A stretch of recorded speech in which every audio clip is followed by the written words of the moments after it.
یہ مولوی لوگ بیچارے دقیانوسیت کی بات کرتے ہیں، انہیں کیا خبر؟ میں نے کہا مولوی کا مطلب ہی تو نہیں سمجھا. مولوی کہتے ہیں مولا والے کو، لیکن لوگ حقیر سمجھتے ہیں نا، یہ 2 کوڑی کا مولوی کیا جانے. میں کہا مولوی جو جانتا ہے تو کبھی نہیں جان سکتا. تیرے کان میں اذان سے لے کر تیرے باپ کے نماز جنازہ تک جس مولوی کے احسانات ہو اس مولوی کو 2 کوڑی کا کہتے ہیں. مولوی کیا ہے؟ مولا والا، اللہ والا. مولوی بھی کہتے ہو اور حقارت کی نظر سے بھی دیکھتے. مولوی کا مطلب ہی ہوتا ہے اللہ والا. ڈکشنری اٹھا کے دیکھیں. اب جو اللہ والا ہوگا وہ کیا نہیں ہوگا، لیکن بات ہے صحیح مولوی کی کر رہا ہوں. ہاں مولوی کون ہوتا ہے؟ ہاں مولوی وہ ہوتا ہے جسے کوئی سچا شمس تبریز مل جاتا ہے. بے شک سبحان. ہاں اگر کسی کے پاس شمس تبریز جیسا اللہ کا دوست نہیں ہے تو پھر وہ تو ایسی ٹامک ٹوئیاں کرتا رہے گا. مجھے ان مولویوں سے کوئی بات نہیں کرنا جو حضور کی بھی بے ادبی کرتے ہیں، گستاخی کرتے ہیں، اللہ کی بھی توہین کرتے ہیں. مجھے ان سے کوئی بات نہیں. میں تو ان مولویوں کو جانتا ہوں اور ان کو مولا والا مانتا ہوں جسے کوئی شمس تبریز جیسا مل گیا ہے نا. حضرت عارف رومی نے کہا تھا نا، مولوی ہرگز نہ شد مولائے روم تا غلام شمس تبریزی نہ شد.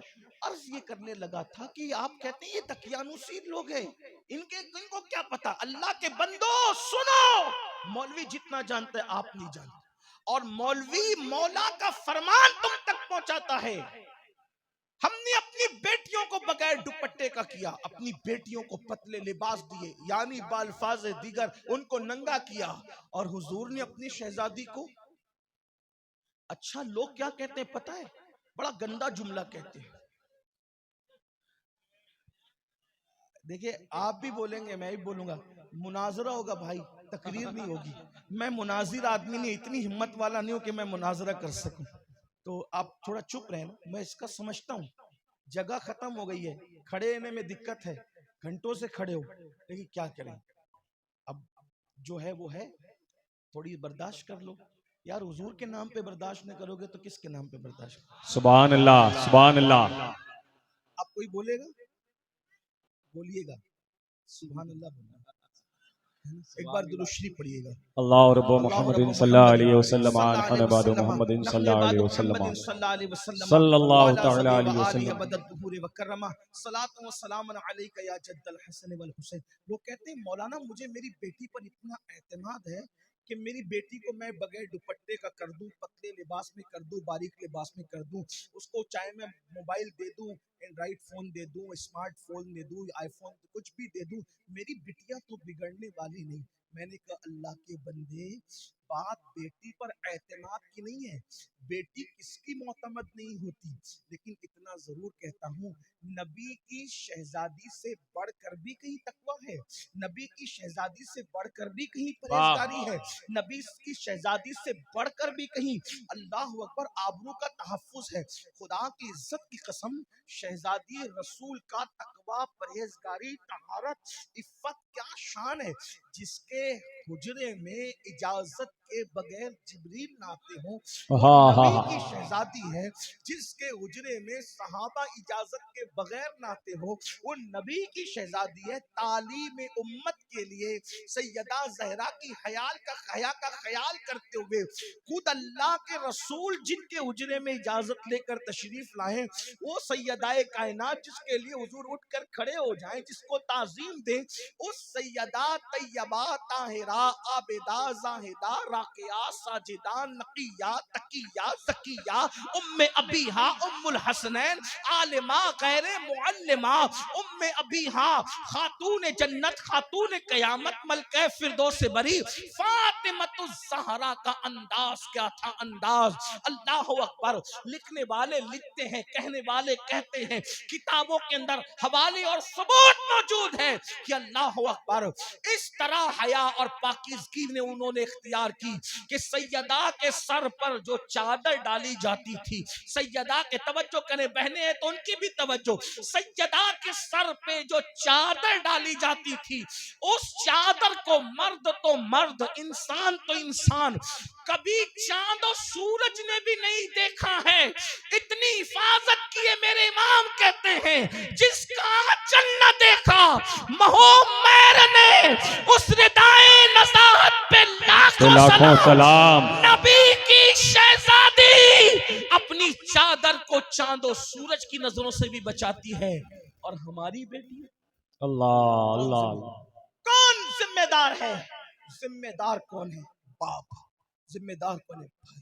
روزانہ تباہی اور بربادی کی داستان، کہیں لٹتے ہوئے گھر ہیں، کہیں اٹھتی ہوئی آگ کے دھوئیں ہیں، کہیں پر بے گور و کفن جنازے ہیں۔ ایک ملک میں مسجد کے تحفظ کے لیے پوری قوم کو بے گھر کر دیا گیا۔ فیس بک پر، یوٹیوب پر، واٹس ایپ پر فلسطین کے مرحومین کی شہیدوں کی تصویریں ایک دوسرے کو شیئر کرتے ہو اور روتے ہو۔ میں کہتا ہوں اتنا ہی درد ہے، اتنی فکر ہے، یہ تباہی کیوں ہے، بربادی کیوں ہے؟ جہاں گناہ وہاں فنا۔ بربادی گناہوں سے آتی ہے۔ اور ایک بات یہ بھی یاد رکھنا، علماء کرام موجود ہیں، جب علماء موجود ہوں تو بات بے باکی سے کرنے میں کچھ آسانی ہوتی ہے، کیونکہ دل یہ مطمئن رہتا ہے کہ کہیں بھی غلطی چوک ہوگی تو علماء کی طرف سے اصلاح ہو جائے گی۔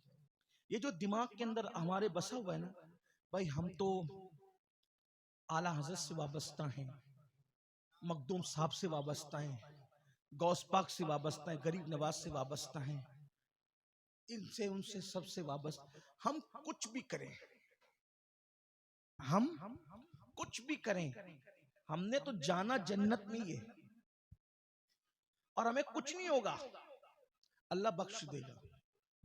پہلی بات میں یہ واضح کر دوں، میں نسبت کا منکر نہیں ہوں۔ اصل میں ہوتا کیا ہے، بات پوری ہوتی ہے، کسی تناظر میں ہوتی ہے، جی پھر کچھ مہربان لوگ جی اس کو کاٹ کے چلاتے ہیں۔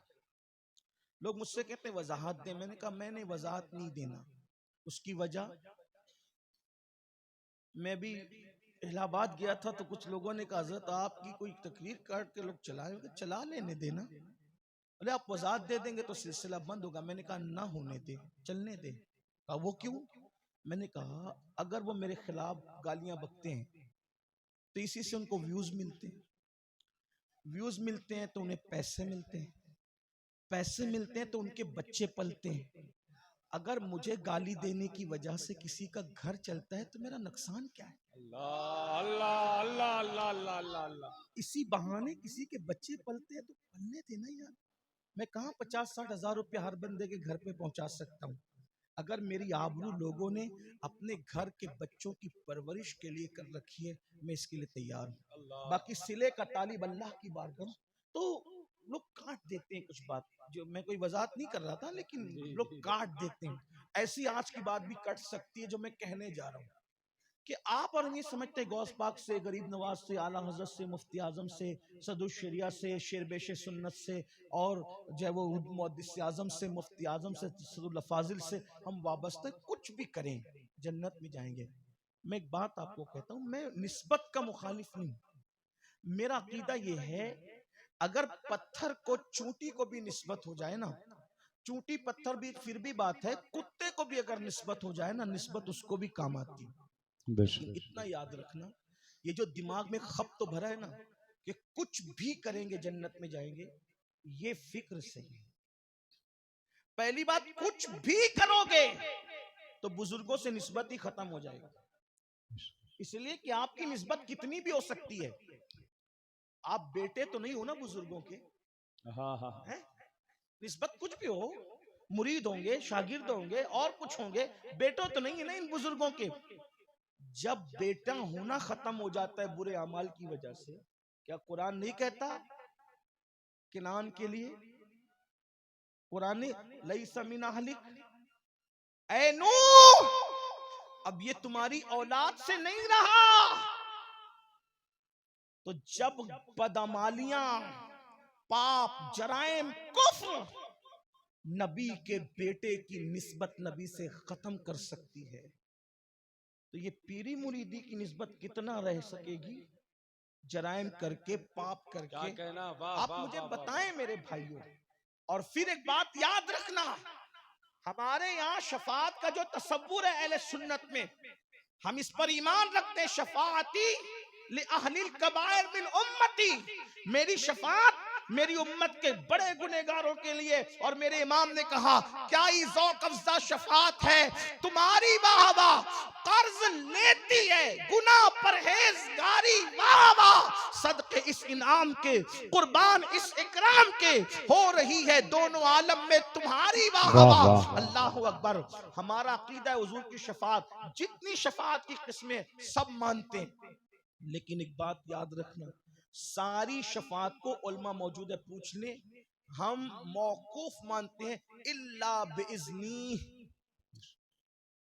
اللہ کے اذن سے، بغیر اذن سے اگر اللہ کسی کے متعلق یہ فیصلہ کر دے اس کو نہیں بخشنا۔ صرف سمجھانے کے لیے کہہ رہا ہوں، اللہ فیصلہ اس کو نہیں بخشنا۔ پھر اگر وہ سگا چچا بھی ہو، پھر نبی وہاں سفارش نہیں کرتا، علماء موجود ہے، آپ سچی سے، میں قرآن سے بات کر رہا ہوں، اگر سگا چچا بھی ہے نا، جب اللہ نے فیصلہ کر دیا میں نے اس کو نہیں بخشنا، پھر نبی اس کی بھی سفارش سگے چچا کی بھی نہیں کرنا۔ کیوں؟ کیونکہ نبی خدا کی رضا چاہتا ہے، جب خدا محبوبوں کی رضا چاہتا ہے تو محبوب بھی خدا کی رضا چاہتے ہیں۔ حضرت ابراہیم علیہ السلام کا سگا چچا، اس کو دل کے کانوں سے سن، زنا کے اڈوں کو آباد کر کے، شراب پی کے، جوا کھیل کے، رات کی تاریکیوں میں زنا کی گندے فلمیں دیکھ کے اور اپنی جوانی کو اپنے ہاتھوں سے برباد کر کے جو جنت کے خواب دیکھ رہے ہو نا، دل کے کانوں سے سن، جس دن موت سے آنکھیں بند ہوگی اس دن پچھتاؤ گے اللہ کہ اللہ۔ ہمیں جھوٹی تسلیاں دی گئی تھی اور ہم برباد ہو گئے، لیکن اس دن پچھتانا کام نہیں آئے گا۔ سن لو، جب اللہ نے فیصلہ کر دیا خلیل اللہ کو، ابراہیم تو نے آزر کی سفارش نہیں کرنی، تو حضرت ابراہیم آزر کی سفارش، اور دنیا دیکھے گی ابراہیم علیہ السلام کا سگا چچا بچھو کی شکل میں جہنم میں ڈالا جا رہا ہے۔ اللہ اللہ اللہ۔ آپ کو اس پر غور نہیں لگتا، فکر نہیں ہوتی، کیسے آنکھ بند کر کے بیٹھے؟ میرے عزیز، جنت میں جانا بہت بڑی بات ہے۔ اگر اللہ نبی کو منع کر دینا کہ تو اپنے بیٹے کو کشتی میں نہیں لینا، تو نبی اپنا بیٹا پھر کشتی میں بھی نہیں لیتا۔ آپ کیا سمجھ رہے ہیں؟ جنت کو لوگ سمجھ کیا رہے ہیں؟ جنت کو لوگ سمجھ کیا رہے ہیں؟ ایک بار سبحان اللہ بولو، جنت مل جائے۔ میرا شعر سن لو، جنت مل جائے۔ میرا شعر سن لو، جنت مل جائے۔ مجھے دیکھو، ان کو دیکھو، ان کو دیکھو، جنت مل جائے۔ کیا تماشا بنا رکھا ہے آپ نے جنت کو؟ ہاں لیکن اتنا ضرور کہوں گا، اتنی مشکل بھی جنت نہیں ہے، اتنی مشکل بھی نہیں ہے جتنا 1857 کے بعد والوں نے مشکل کر رکھی ہے، اور اتنی آسان بھی نہیں ہے جتنا تمہارے شاعروں نے جنت آسان کر دی ہے۔ نہ اتنی مشکل ہے نہ اتنی آسان ہے۔ پھر جنت کے بارے میں صحیح فکر کیا ہے مولانا؟ جنت کے بارے میں صحیح فکر فکر رضا ہے، آہا، واہ واہ واہ واہ اور واہ۔ وہ کیا ہے؟ کہتے ہیں وہ تو نہایت سستا سودا۔ سستا سودا بیچ رہے ہیں جنت کا۔ دیکھیں کیا اعتدال کی فکر ہے۔ لوگ کہتے ہیں تمہیں احمد رضائی کیوں نظر آتا ہے؟ میں نے کہا ایسی بات 14ویں صدی میں کسی نے کی ہو تو بتاؤ، ہم اس کا شعر پڑھ دیں، سبحان اللہ۔ ہم اس کو پڑھ دینا۔ اور ایک بات یاد رکھنا، امام احمد رضا کو تقریر سجانے کے لیے پیش نہیں کیا جاتا، فکر رضا کو آخرت سجانے کے لیے پیش کیا جاتا۔ سبحان اللہ۔ دیکھیں کیا فکر کہتے ہیں، وہ تو نہایت سستا سودا بیچ رہے ہیں جنت کا، مگر ہم مفلس، ہائے ہائے ہائے، واہ واہ۔ ہم مفلس کیا مول چکائیں؟ ہم مفلس، ہم مفلس کیا مول چکائیں؟ اپنا ہاتھ ہی خالی۔ خالی ہے۔ سبحان۔ جنت تو سستے میں بک رہی، ہمارے پاس ہے کہاں؟ ہائے ہائے۔ نہیں سمجھے؟ مثال کے طور پہ اگر میں کہوں یہ میری چادر ہے، میں اسے بیچنا چاہتا ہوں، میں میری چادر بیچنا چاہتا ہوں، ہے کوئی اسے خریدے؟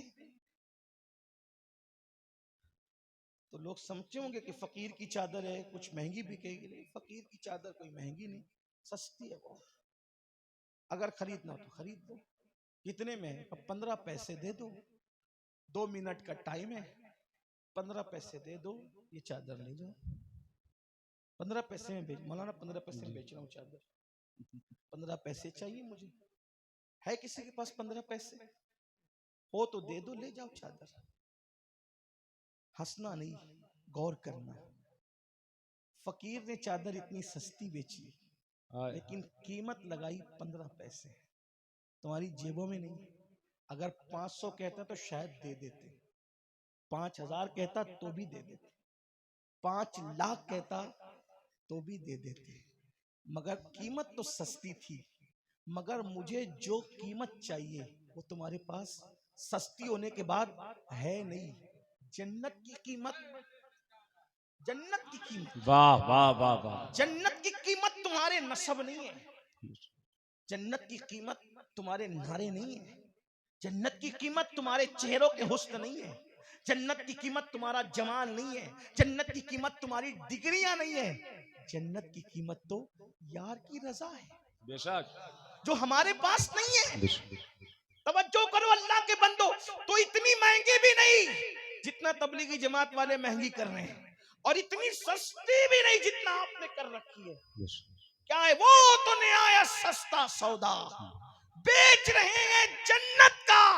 ہم مفلس کیا مول چکائے؟ ہاتھ اپنا، ہاتھ خالی ہے. خالی، اپنا ہاتھ ہی. تو اللہ کے بندو اگر اللہ منع کر دے، توجہ کرنا، اللہ اگر منع کر دے نا، کیا نبی اولو العزم نبی تو اپنے بیٹے کو کشتی میں نہیں داخل کر سکتا، تو نبی اللہ کی رضا کا اتنا پابند ہے. یہ بات یاد رکھنا، جو جتنا بڑا عالم ہوگا اتنا اللہ سے ڈرے گا، اور نبیوں سے بڑا عالم دنیا میں کوئی نہیں ہوتا. تو نبی اللہ سے جتنا ڈرتے ہیں اتنا اللہ سے کوئی ڈرنے والا اللہ کی مخلوق میں نہیں ہے. تو اگر نبی کو منع کر دے، اب میرے جوان جن کو پتہ ہے ان کو پتہ، جن کو نہیں پتہ ان کی توجہ، سب کی توجہ. حضرت نوح نے کشتی بنائی اللہ کے حکم سے. واقعہ سنا ہے، میں واقعہ نہیں کہوں گا، لیکن سنے بہنوں کی بھی توجہ. کشتی بنائی، اللہ نے کہا نوح ایمان والوں کو اندر بٹھانا اور بے ایمان کو مت بٹھانا. اللہ کی شان، اس کی خفیہ تدبیر، اس کے فیصلے. ایمان باہر والے لے آئے، گھر کا سگا بیٹا جو کہلاتا تھا ایمان نہیں لایا. پتہ ہے کیا ہوا؟ اللہ کی طرف سے اجازت ہے، علماء بیٹھے ہیں تفسیر میں موجود ہے، ابن عباس کی تفسیر. اللہ کی طرف سے اجازت کیا پتہ ہے؟ سور کو بھی کشتی میں شامل کر لینا. توجہ، توجہ آپ کی. سور کو بھی کشتی میں آپ بٹھا سکتے ہو، گدھوں کو بھی بٹھا سکتے ہو. ایک ایک جوڑا سب جانوروں کا لینے کا حکم تھا. سور بھی لے سکتے ہیں، بندر بھی لے سکتے ہیں، بیل بھی لے سکتے ہیں، گدھے بھی لے سکتے ہیں، چڑیا، کوے، چیل، عقاب، پرندے چرندے سب لے سکتے ہیں. دیکھو جس کشتی میں سور کو لینے کا حکم اور اجازت ہے، سور لے لیا گیا، گدھا لے لیا گیا، نبی کا بیٹا سامنے کھڑا ہے. اللہ اللہ. توجہ کرنا، توجہ کرنا. میں کوئی قرآن سے ہٹ کے نہیں کہہ رہا، آپ میری بات کو سمجھے، کوئی غلط مت رنگ مت دینا. اپنی آخرت کا سوچنا. کچھ لوگ تقریریں سننے، کچھ سننے آتے، لیکن توجہ کرنا کہ اللہ کے نبی کا اولو العزم پیغمبر کا بیٹا سامنے کھڑا ہے. اور اللہ کا نبی آخر باپ ہوتا ہے، جذبات ہوتے ہیں. اللہ کے پیغمبر نے کہا اللہ میرا بیٹا ہے، اسے کشتی میں سوار کر لینے دے. اللہ نے کہا نہیں، اجازت نہیں کرنا. دیکھو یہ اللہ کی شان. پھر اس کے بعد سفارش کی، پھر سفارش کی. قرآن میں جو آیت آئی ہے میں اس کو پڑھتا نہیں، اس کا ترجمہ نہیں کرتا، لیکن اللہ اکبر. امام غزالی فرماتے ہیں اللہ نے فرمایا نوح اب اگر تم نے اس کی، جو تمہارا بیٹا کہلاتا ہے، اس کی سفارش کی تو اپنے محبوب بندوں کی فہرست سے تمہارا نام نکال دیں گے. اب اس کی سفارش نہیں کرنا، لیسا من آلک، اب یہ آپ کی اولاد سے نہ رہا. آپ مجھے بتائیے اللہ کی خفیہ تدبیر ہے. اللہ کے بندو، ہم کب اس خول سے نکلیں گے کہ کچھ بھی کرو جنت میں سبحان جائیں؟ اللہ. نعرہ تکبیر، نعرہ رسالت، امیر سنی دعوت اسلامی، عطائے حضور مفتی اعظم عالم، نعرہ تکبیر، نعرہ رسالت. سبحان اللہ، سبحان اللہ.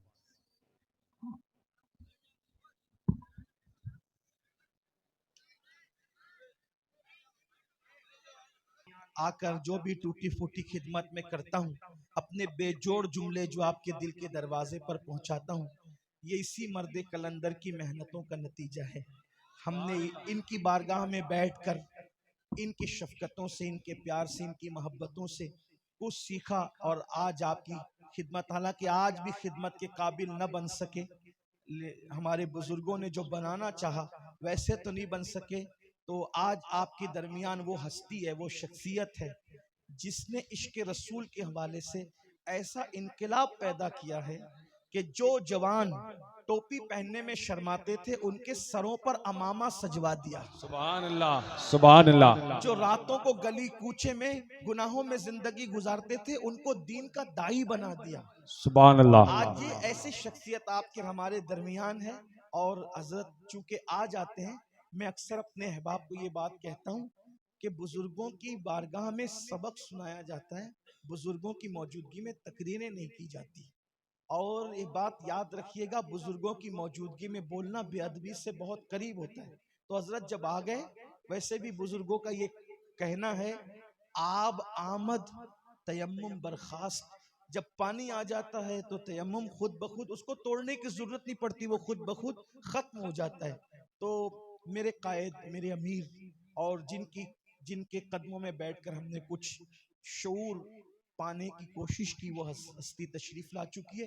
اس لیے میں اپنی گفتگو کو یہیں پر مکمل کرتا ہوں اس دعا کے ساتھ، اللہ سب سے پہلے مجھے آپ کو عمل کی توفیق دے. گفتگو کے درمیان اگر کوئی غلطی ہو گئی ہو، اللہ کی بارگاہ میں صدق دل سے طالب دعا ہوں، اللہ مجھے معاف کرے. استغفر اللہ ربی من کل ذنب واتوب الیہ.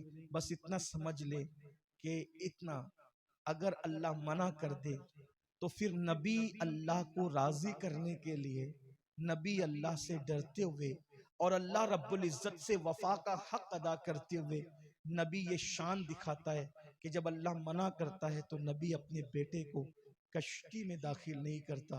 اور جب بدعمالی اور بے ایمانی انسان کا نبی سے نسب ختم کر دیتی ہے، تو بے ایمانی اور بدکاری اور جرائم ہماری نسبت بیعت کو کب تک باقی رکھ سکے گی، نسبت زبان کو کب تک باقی رکھ سکے گی. سرکار غوث اعظم نے فرمایا، جیسے بخار کا علاج نہ کرو تو موت آتی ہے، ویسے بیماری کا، گناہ کی بیماری کا علاج نہ کرو تو گناہ انسان کو کفر تک لے جاتے ہیں. بخار موت تک لے جاتا ہے اگر اس کا علاج نہ کرو، اور گناہ سے اگر نہ رکو تو گناہ کبھی کبھی انسان کو کفر تک لے جاتے ہیں. امام اہل سنت سید اعلیٰ حضرت فتاوی رضویہ شریف میں لکھتے ہیں، اگر کوئی حدیث پاک ہے، کوئی اذان سن کر دنیا کی باتیں کرے، اس کا جواب نہ دے، توجہ کریں، اس کا جواب نہ دے اور دنیا کی باتوں میں مصروف رہے، ڈر ہے مرے گا تو کفر کی موت مرے گا. آپ توجہ کریں، کسی بھی چیز کے جواب دینے کے دو طریقے ہوتے ہیں، دو طریقے ہوتے ہیں. ایک طریقہ ہوتا ہے عملی، ایک طریقہ ہوتا ہے جواب دینے کا عملی، اور ایک طریقہ ہوتا ہے عرفی. تھوڑا مشکل ہو رہا ہے لیکن آپ توجہ کریں، عرفی اور عملی میں کیا فرق ہے. جیسے آپ نے مجھے بلایا، امین ادھر آ، تو میں نے کہا ابھی آتا ہوں، یہ عرفی طریقہ ہوا جواب دینے کا، ٹھیک ہے. لیکن ایک عملی طریقہ یہ ہے کہ میں نے کہا آتا ہوں اور آ گیا. بہت مرتبہ آدمی عرفی جواب دیتا ہے، عملی جواب نہیں دیتا. عرفی جواب کی اہمیت نہیں ہے، عملی جواب کی اہمیت ہے. میں نے کہا ابھی آتا ہوں، امین پانی دے، اچھا دیتا ہوں، پانی دیا ہی نہیں ہے نا، لیکن جواب تو دیا، عملی طور پر جواب نہیں دیا، یعنی بات پوری نہیں کی. اللہ اکبر. اذان کا عرفی اور عملی دو جواب ہے. نمبر ایک، مؤذن اللہ اکبر اللہ اکبر کہے تو جواب دینا ہے، اس پر کیا ہے 15 لاکھ نے کیے. کتنی؟ 15 لاکھ. یہ عورتوں کے لیے. اور 30 لاکھ نیکی کس کے لیے ہے؟ مردوں کے لیے. یہ عرفی یعنی الفاظ کا جواب دیا, 30 لاکھ نیکی مل گئی. اور اس کے بعد اللہ اکبر, یہ عرفی جواب ہے, جواب دیا. لیکن اذان کا اصل جواب کیا ہے؟ اذان کا اصل جواب کیا ہے؟ عملی, کیونکہ ہر چیز کا عملی جواب ہے. آپ نے عرفی جواب تو دیا, ثواب پایا, اور عملی جواب کیا؟ گھر سے نکل کر مسجد میں آئی, عملی جواب. اب آپ سوچو, جو اذان کا عرفی جواب نہ دے, توجہ آپ, جو اذان کا عرفی جواب نہ دے, دنیا کی باتوں میں رہے, حدیث میں آ رہا ہے ڈر ہے مرے گا تو کفر پہ مرے گا, تو جو عرفی جواب نہ دے اس کے لیے کفر پر خاتمے کا اندیشہ ہے. تو جو عملی جواب نہ دے, مسجد میں نہ آئے, اس کے ایمان پہ خاتمے کی گارنٹی کون لے سکتا ہے؟ اسی لیے اللہ کے رسول علیہ السلام نے فرمایا من ترک الصلاۃ متعمدا فقد کفر. یہ فقط پر بھی تو ذرا توجہ کریں.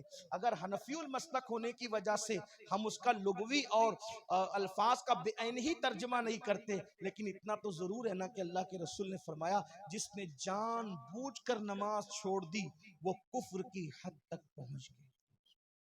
اس لیے میرے بھائیوں, جب نسبت نسب ختم ہو جاتی ہے ایمان جانے پر, نسبت بیعت اور نسبت زبان کب تک؟ اسی لیے حضور محدث اعظم کے چوشوی رحمت اللہ علیہ نے فرمایا تھا فصل ایمان پہ ہے فصل نسب بھی موقوف, بو لہب کو بھی لگا ہاتھ نہ تبت کے سوا. اللہ تعالی ہم سب کو عمل کی توفیق دے. استغفر اللہ ربی من کل ذنب واتوب الیہ وما علینا الا البلاغ. السلام علیکم ورحمۃ اللہ وبرکاتہ.